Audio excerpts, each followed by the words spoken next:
प्यारे सज्जनों, सारा जगत भगवान के अधीन है और भगवान नाम के अधीन है। संत तुलसीदास जी कहते हैं कि विवसहु जास नाम नर कहीं, जन्म अनेक रचित अग दहीं। अर्थात जो विवश होकर के भी नाम का जप करते हैं, उनके अनेक जन्मों के पापों का दहन हो जाता है। कोई डंडा मार करके या विवश करके भी भगवान का नाम का जप कराए तो भी अनेक जन्मों के पापों का खात्मा होता है। लेकिन जो प्रीत पूर्वक प्रभु के नाम का जप करते हैं, भगवान का ध्यान करते हैं, उनके सौभाग्य का तो कहना ही क्या। जब ही नाम हृदय धरो, भयो पाप को नाश, जैसे चिनगी आग की पड़ी पुरानी घास। प्यारे सज्जनों, एक बार एक गांव में बहुत से महात्मा आए। वहां आकर के यज्ञ हवन आदि करने लगे। वो उस बाग के वृक्षों पर चंदन से श्री कृष्ण का नाम लिख करके उनकी पूजा कर रहे थे। वो बाग गांव के बाहर थी। वहां एक आदमी अपनी बकरियों को रोज चराने जाया करता था। साधु हवन यज्ञ करके वहां से जा चुके थे, लेकिन वो पत्ते वहीं पड़े रह गए। तभी घास चरती एक बकरी ने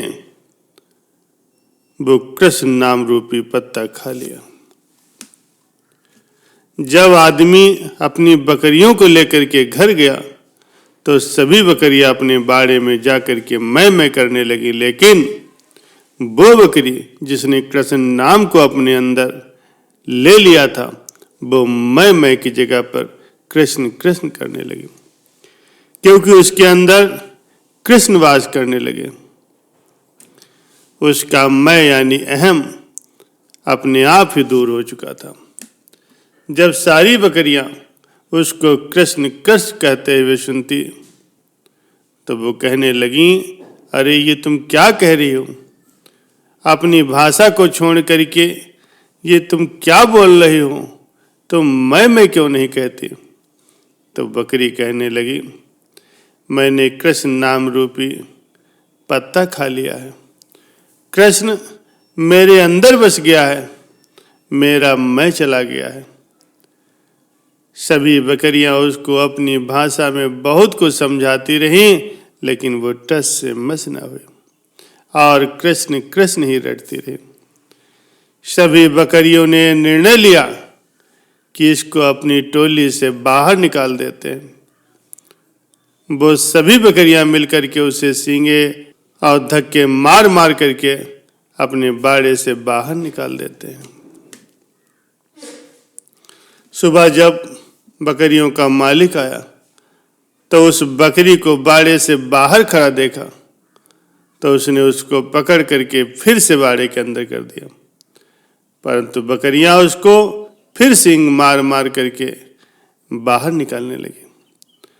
ये देखकर मालिक को कुछ भी समझ में नहीं आया कि ये सारी बकरियां इसकी दुश्मन क्यों हो गई।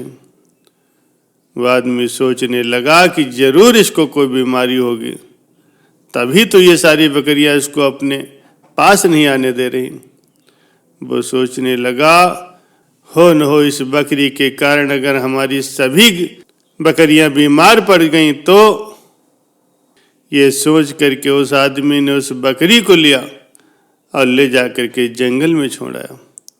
सुबह जब जंगल में अकेली खड़ी बकरी को एक व्यक्ति ने देखा जो कि चोर था, उसने उस बकरी को पकड़ा और जल्दी से भाग गया और दूसरे गांव में जाकर के उसे किसी किसान को बेच दिया।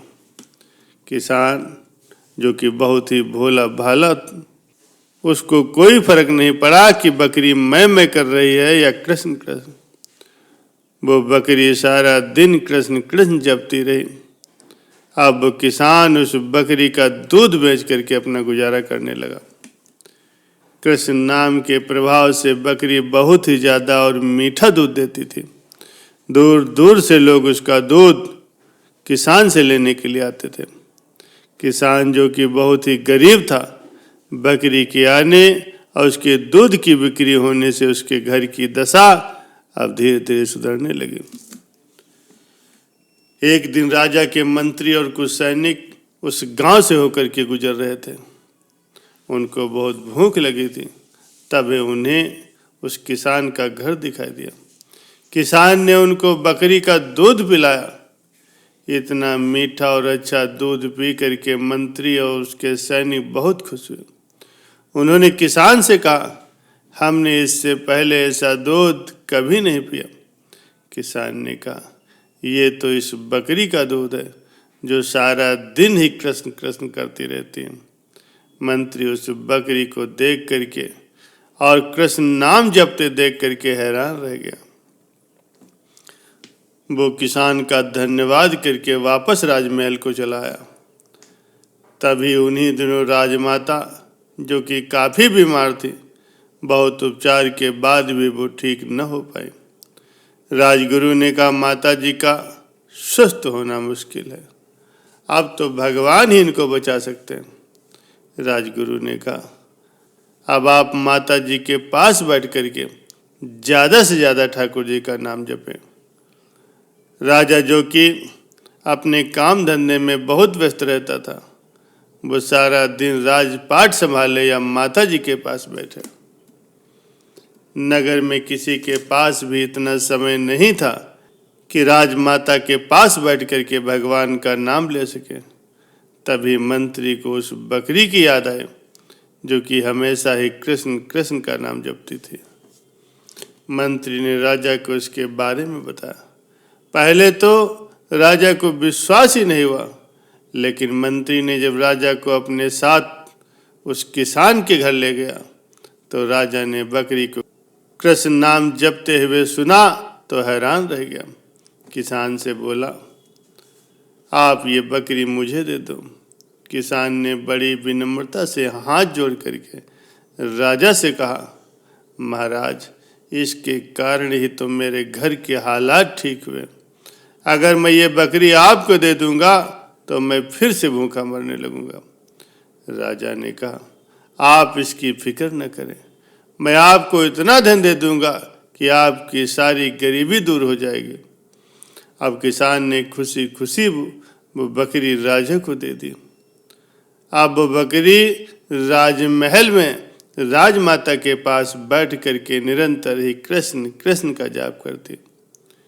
कृष्ण नाम के कानों में पड़ने से, अब बकरी का मीठा और स्वच्छ दूध पीने से राजमाता की सेहत में सुधार होने लगा और धीरे धीरे वो बिल्कुल ही ठीक हो गई।